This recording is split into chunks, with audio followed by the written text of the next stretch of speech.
seems very noticeable, just the difference from a practice before a playoffs, just the excitement. Do you feel, is it that noticeable for you even? I wish guys practiced that hard all the time, but it was a good practice, up and down. I thought guys were dialed in and looked good. You don't play till Monday, so what do you want to work on? What do you look for here today and tomorrow? You just want to feel good about yourself, that's all. Make sure that everything's ready to go. You don't have to reinvent the wheel here. You play 82 games, and it's been a long year already, so your game's there, it's where it needs to be, you just running checks. Anything you feel like you don't know about your opponents? No, there should be no surprises here.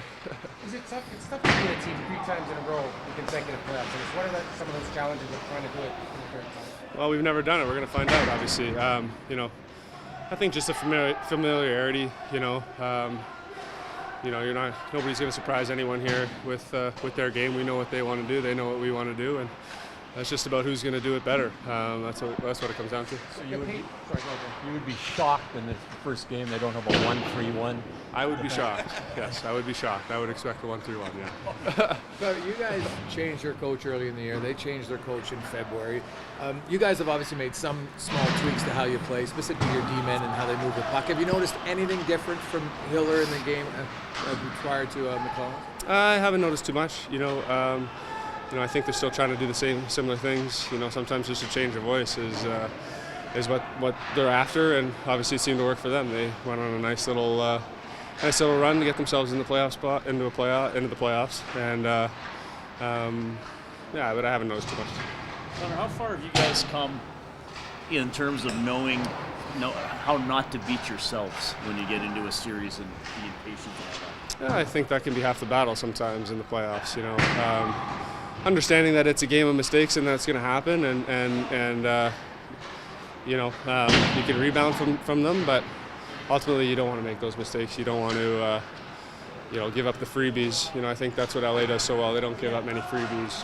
They make you earn everything you get, and we got to do the same thing. So you guys have started down this journey a few times now. We always talk in hockey about Colorado lost a bunch before they won, and Tampa lost a bunch before they won. You guys have lost a bunch. Now you're trying to win. What are the things that, what have you picked up? What makes you smarter and more ready to win today than you were when it started?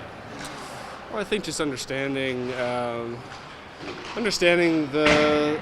playoffs, understanding the playoff series, understanding a playoff game. The ebbs and flows, the momentum shifts.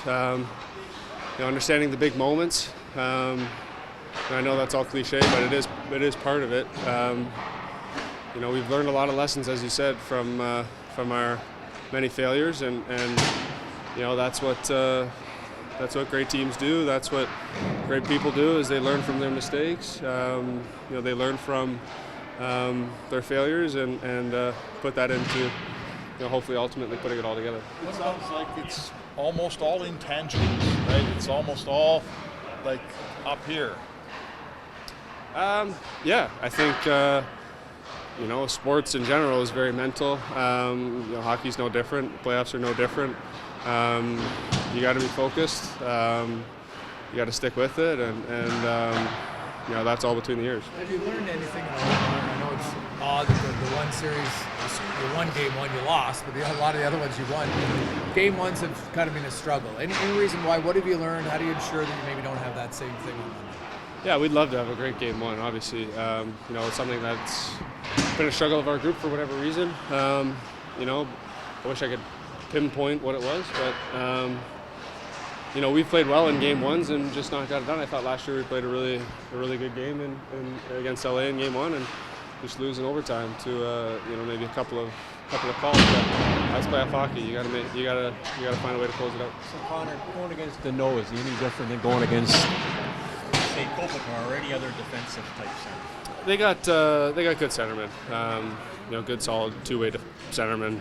We've gone against them a lot. Obviously Kopitar and Deneau, two of the best two-way guys in the game, and they make it tough on you. with that being said, we know what to expect. Skinner's had some ups and downs this year, as a lot of you guys have as a team too. What makes you confident that he's ready after the second half of the season? I would say our group and Skinny had one down and a lot of ups. The rest of the way. We obviously got up to a tough start. Myself, Stu, the group included. But for the better part of 65 games, 60 games, Stu's been among the very elite goaltenders in the league, and we got all the faith in the world in him, and he's been playing great, and feel good with him in our net. So it was a learning experience for him last year too in the playoffs. He'd never been in the playoffs. You've been in the playoffs, Leon, all these news, but he'd never been in the playoffs. It's you're hoping obviously it's a learning experience. It was a good experience for him to kind of go through that, and I think he's learned. I think he feels really good about himself, as he should. He can play. He can play his best hockey this time of year. Everybody knows that. We know that. You've been playing online with Adam Henrique in the season here. Just wanted to get some thoughts on the chemistry between you two guys. Yeah, it hasn't been too long. Just a couple of games here, but a solid, responsible player. Somebody that takes care of his own end, which is great. I love playing with guys like that. And offensively, I think things are still. Maybe trying to click, but that takes time, obviously, but I would expect, I enjoy playing with him.